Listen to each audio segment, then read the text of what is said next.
നിങ്ങളുടെ favourite shows ഇനി ഒരിക്കലും മിസ്സാവില്ല. ഇപ്പോൾ C5 കാണും നിങ്ങളുടെ ഫേവറേറ്റ് ഷോ തികച്ചും സൗജന്യമായി.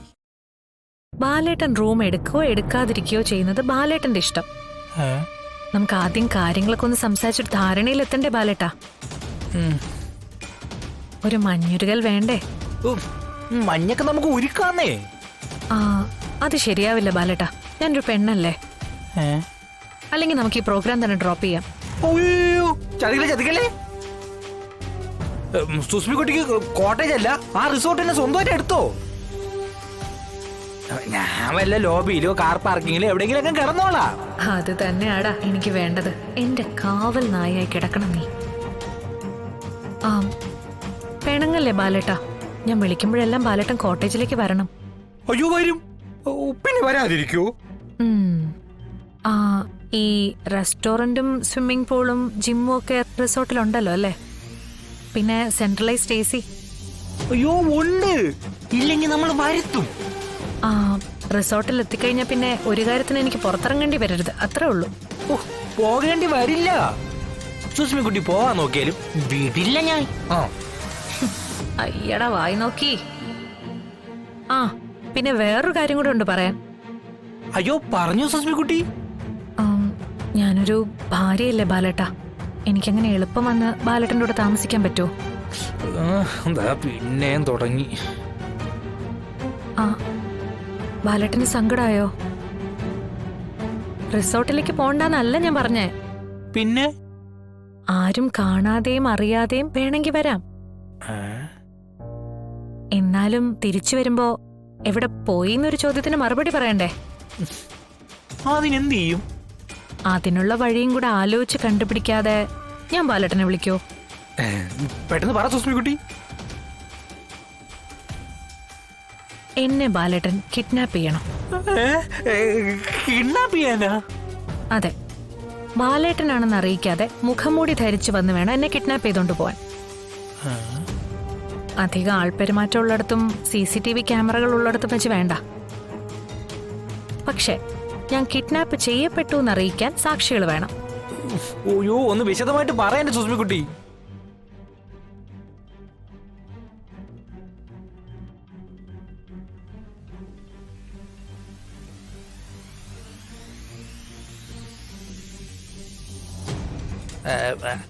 അല്ല, അപ്പൊ ഈ തിരിച്ചു വരുമ്പോ എന്തു പറയും സുസ്മി കുട്ടി?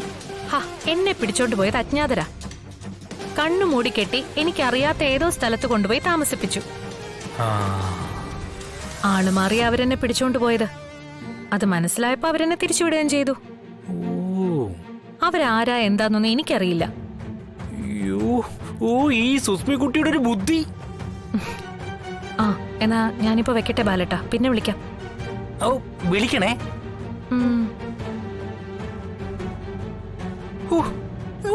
ഞാൻ ശരിക്കും കിഡ്നാപ്പ് ചെയ്യും. സുസ്മി കുട്ടി, റിസോർട്ട്, സ്വിമ്മിംഗ് പൂള്. അവന്റെയൊക്കെ ഒരു നുണ പരിശോധന. അതിനുവേണ്ടി അന്വേഷിച്ചു വരുമ്പോ റിസോർട്ടിലെ സ്വിമ്മിംഗ് പൂളിൽ നീന്തി തുടിക്കുകയായിരിക്കും സുസ്മിത. ഞാനൊരു വെരസ്.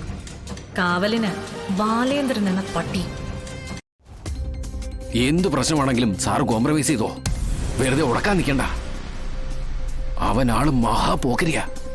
അതെ, കുമാരേട്ടനെ എന്നെ അറിയാത്തോണ്ടാ. അത്യാവശ്യം ഗുണ്ടായിസൊക്കെ എന്റെ കയ്യിലുണ്ട്. കളം ഇവിടെ അല്ലെന്നേ ഉള്ളൂ.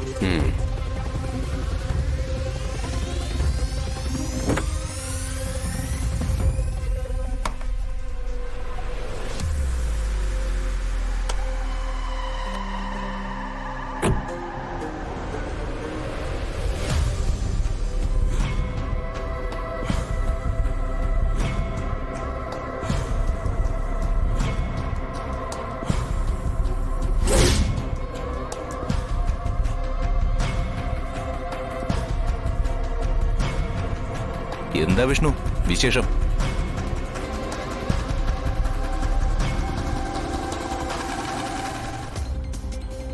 പെരുങ്കള്ളൻ വിശേഷം ചോദിക്കുന്നത് കണ്ടില്ലേ? അടിച്ചവന്റെ മൂക്കാമണ്ട പൊടിക്കാശാനെ. എന്താ വിഷ്ണു, ഒന്ന് അടിച്ചു നോക്കുന്നോ? ആശാനെ, അവന്റെ വേഷവും കേട്ടപ്പോ നോക്കണ്ട, അടിക്കാശാനെ. ശിഷ്യം പറയുന്ന കേട്ടില്ലേ? അടിക്കാച്ചനെ. അവൻ ആശാനെ കളിയാക്കുന്നത് കണ്ടില്ലേ? അടിച്ചവന്റെ തലമണ്ട പൊട്ടിക്കാശാനെ. ആ അടിക്കുന്നേ. എന്നാ പിന്നെ അടിച്ചേക്കല്ലേ?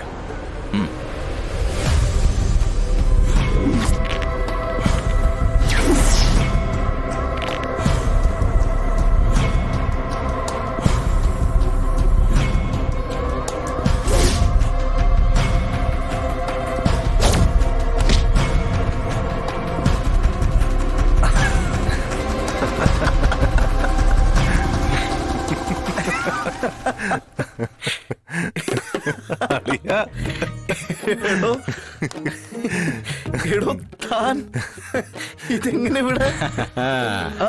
ആശാനെ എടാ ഇതാരെന്നറിയോ നിനക്ക്? എടാ ഞാൻ പറയാറില്ല ഒരു വില്യംസിനെ പറ്റി. ആ ബ്രോയാണ് ഈ ബ്രോ. ആ നമ്മുടെ മൂന്നാർ കൊളുങ്ങുമല കഥ ആ വില്യംസ് ആണോ ഈ വില്യംസ്? ഇവനെ എടാ നിനക്ക് വിശ്വാസം ഇല്ലേ? ക്ഷമിക്കണോ ആശാനെ, സത്യമായിട്ടും ആശാൻ തള്ളിയതാണെന്നാ ഞാൻ വിചാരിച്ചത്. എടാ പോടാ. ഇവനൊക്കെ എന്താ സാറേ, എന്താ സംഭവം? എടോ അത് കുറച്ച് വർഷം മുമ്പത്തെ കഥയാ. കഥയല്ല, സംഭവം തന്നെയാ. പക്ഷെ ഈ കക്ഷി പറഞ്ഞതുപോലെ എളുപ്പം അത് ആരും വിശ്വസിക്കില്ല. അത് ശരി. തനിക്കറിയാലോ, എസ്റ്റേറ്റുകൾ വാങ്ങിച്ചു കൂട്ടുന്നത് എനിക്കൊരു ഹരമാണെന്ന്. അത് പിന്നെ ബ്രിട്ടീഷുകാരുടെ കാലത്താ ഇവിടെ തേയില എസ്റ്റേറ്റുകളൊക്കെ പച്ചപിടിച്ചത്. അവര് പോയ പിന്നെ സർക്കാരിന്റെ ചട്ടങ്ങളും മിച്ചഭൂമി പ്രശ്നങ്ങളൊക്കെ ആയി ഉടമസ്ഥന്മാരുടെ കഴുത്ത് മുറുക്കി. അതുകൊണ്ട് വിറ്റ് തലവേദന ഒഴിവാക്കുക മിക്ക ആൾക്കാരും. പക്ഷേ എനിക്കൊരു ഗുണമുള്ള എന്താന്ന് വെച്ചാ, എത്ര തരിശായി കിടക്കുന്ന എസ്റ്റേറ്റ് ആണെങ്കിലും തളർപ്പിച്ചെടുക്കാൻ അറിയാം. അതിനു വേണ്ടി നിയമത്തിന്റെ ഏത് ചുവപ്പ് നാട് അഴിപ്പിക്കുകയും സമരത്തിന്റെ ഏത് ചുവപ്പ് കൊടിയും താഴ്ത്തുകയും ചെയ്യും ഈ വില്യംസ്. അതെ അതെ, മട്ടാഞ്ചേരിക്കാരൻ വിൽഫ്രഡിന്റെ മകൻ വില്യംസിനാണ് കച്ചവടം പഠിപ്പിക്കണേ. മട്ടാഞ്ചേരിക്കാരെ നല്ല കച്ചവടക്കാരാ, പക്ഷേ ചതിക്കില്ല വിഷ്ണു. മൂന്നാറിലെ കൊളുങ്കുമല മറക്കാൻ പറ്റില്ല. ആ സ്ഥലം എനിക്ക് ഒരിക്കലും ജീവിതത്തിൽ. വില്യംസിന്റെ ജീവിതത്തിലെ ഏറ്റവും വലിയ ചതി പറ്റുമായിരുന്ന സ്ഥലം. വേറൊരു അർത്ഥത്തിൽ പറഞ്ഞ വില്യംസിന്റെ ജീവിതം തന്നെ അവിടെ വെച്ച് ഇല്ലാതാവുമായിരുന്നു. കൊളുങ്കുമലയ്ക്കടുത്ത് ഒരു ടീ എസ്റ്റേറ്റ്. എങ്ങനെ നോക്കിയാലും മതിപ്പ് വില ഒരു 75 കോടിക്ക് അടുത്ത് വരും. എങ്ങനെയെങ്കിലും വിറ്റൊഴിവാക്കിയാൽ മതിയെന്ന് പറഞ്ഞ് ഉടമസ്ഥര് ഇങ്ങോട്ട് സമീപിക്കായിരുന്നു. വിലയായിട്ട് 30 കോടി കിട്ടിയാൽ മതിയെന്ന് പറഞ്ഞപ്പോ സത്യമായിട്ട് ഞാൻ ഞെട്ടി. തൊഴിലാളികൾക്കും യൂണിയനുകൾക്കും സർക്കാരിനും കൊടുക്കാനുള്ളത് വീതം വെച്ച് ബാധ്യത തീർത്താൽ മതിയെന്നാ ആ കക്ഷി പറഞ്ഞത്. ഡൗൺലോഡ് ചെയ്യൂ C5 ആപ്പ്. കാണൂ എല്ലാ എപ്പിസോഡുകളും സൗജന്യമായി.